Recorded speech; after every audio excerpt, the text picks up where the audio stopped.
ఏపీలో పొత్తులపై కీలక వ్యాఖ్యలు చేశారు కేంద్ర హోంమంత్రి అమిత్ షా. పొత్తులపై త్వరలోనే నిర్ణయం ఉంటుందన్నారు. ఎన్డీఏలోకి కొత్త మిత్రులు వస్తున్నారని అన్నారు. కుటుంబ పరంగా ఫ్యామిలీ ప్లానింగ్ బాగుంటుంది, కానీ రాజకీయంగా మాత్రం ఎంత పెద్ద కూటమి ఉంటే అంత మంచిదని భావిస్తున్నామన్నారు అమిత్ షా. తమ మిత్రులను ఎప్పుడూ మేము బయటకి పంపలేదన్న అమిత్ షా ఆయా రాష్ట్రాల్లో ఉన్న రాజకీయ సమీకరణాల దృష్ట్యా బయటకు వెళ్లి ఉండొచ్చన్నారు.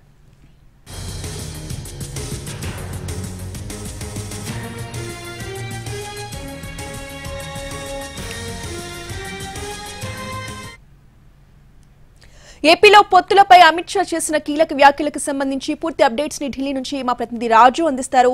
రాజు,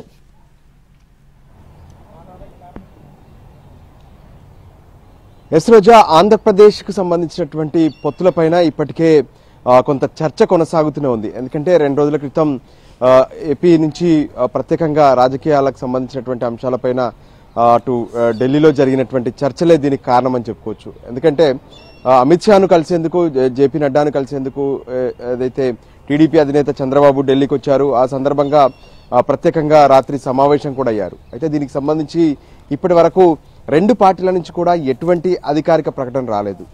మరోపక్క ఆ తెల్లారే నిన్న, అంటే ఏ విధంగానైతే అటు ప్రధానమంత్రి మోడీ, అమిత్ షా, నిర్మలా సీతారామన్లతో ఏపీ ముఖ్యమంత్రి జగన్మోహన్ రెడ్డి సైతం ప్రత్యేకంగా సమావేశమయ్యారు. సో ఈ నేపథ్యంలో ఆంధ్రప్రదేశ్కు సంబంధించినటువంటి పొత్తులు ఎలా ఉండబోతున్నాయి, ఏంటి అనే దాని మీద కొంత సర్వత్రా ఆసక్తి నెలకొన్నటువంటి పరిస్థితి స్పష్టంగా ఉంది.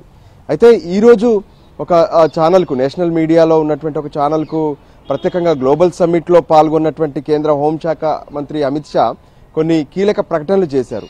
వాస్తవానికి కుటుంబంలో కొంత ఫ్యామిలీ ప్లానింగ్ ఉంటే బాగుంటుంది, కానీ రాజకీయాలకు వచ్చేసరికి ఖచ్చితంగా అది ఎక్స్పాన్షన్ ఉండాలి. అంటే ఆ కూటమి ఎంత పెద్దగా ఉంటే ఆ పార్టీకి అంత మేలు జరుగుతుంది అనే ఆలోచన తమకుందనే విషయాన్ని స్పష్టం చేశారు. సో అంటే ఎన్డీఏ కూటమిలోకి మరికొంది మంది రాబోతున్నారు. గతంలో ఎవరైతే ఎన్డీఏ కూటమిలో ఉండి బయటకు వెళ్లారో, అంటే ఆయా రాష్ట్రాల్లో ఉన్నటువంటి పరిస్థితుల వల్ల వాళ్ళు బయటకు వెళ్ళి ఉంటారు. సో ఖచ్చితంగా వాళ్ళందరూ కూడా మళ్ళీ ఎన్డీఏలోకి వస్తారు. దానికి సంబంధించినటువంటి చర్చలు కొనసాగుతున్నాయనే ఒక ప్రకటన చేశారు.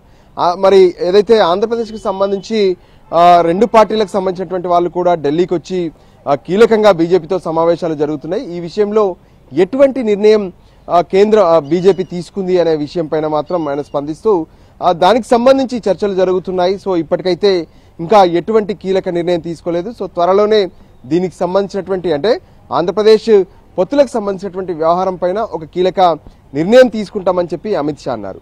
సో ఓవరాల్ గా చూస్తుంటే కూడా రానున్నటువంటి ఎన్నికల్లో పెద్ద ఎత్తున ఎంపీ సీట్లు గెలుచుకోవాలి, అవి సైతం 400 స్థానాలు మించాలనేది బీజేపీ ఆలోచన. సో అందుకోసమే ఇప్పటికీ, అంటే బీహార్లో రాజకీయాలు చూస్తూనే ఉన్నాము, ఇతర రాష్ట్రాల్లో కూడా ప్రత్యేకంగా రాజకీయ సమీకరణ చూస్తూనే ఉన్నాము. సో ఖచ్చితంగా బీజేపీ కోరుకుంటుంది ఒకటే, ఎక్కడైతే బీజేపీ బలంగా ఉందో నో ఇష్యూ, కానీ బీజేపీ బలంగా లేని చోట ఖచ్చితంగా అక్కడ ప్రాంతీయంగా ఉన్నటువంటి పార్టీలతో పొత్తులు పెట్టుకోవాలి. సో దానికి అనుగుణంగా బీజేపీ ఎక్కువ స్థానాలు గెలుచుకోవాలనే ఆలోచన కనిపిస్తుంది. అంతేకాదు ఎన్డీఏలోకి సైతం పార్టీల సంఖ్యను పెంచుకోవాలి. అంటే ఇప్పుడు ఉన్నటువంటి ఇండియా కూటమి నుంచి ఇప్పటికే నితీష్ కుమార్ బయటకు వచ్చేశారు, ఎన్డీఏతో జతకట్టారు. సో ఆ విధంగా ఇండియా కూటమిలో ఉన్నటువంటి పార్టీలను సైతం తమ వైపు తిప్పుకునే ప్రయత్నాలను బీజేపీ చేస్తుంది. సో అందుకోసమే ఈ పొత్తులకు సంబంధించినటువంటి వ్యవహారాల్లో ఇప్పటికే, అంటే ఆంధ్రప్రదేశ్ ఒకటే కాదు, తమిళనాడు, కర్ణాటక, మిగతా దేశవ్యాప్తంగా ఉన్నటువంటి అన్ని రాష్ట్రాల్లో కూడా కలిసి వచ్చే పార్టీలను ఖచ్చితంగా ఎన్డీఏలోకి తీసుకురావాలనే ఆలోచనలో బీజేపీ కనిపిస్తుంది. సో అందులో భాగంగానే ఖచ్చితంగా తమ కూటమి, అంటే ఏదైతే కూటమి ఉందో దీన్ని పెంచుకుంటామనే విషయాన్ని అమిత్ షా స్పష్టం చేశారు.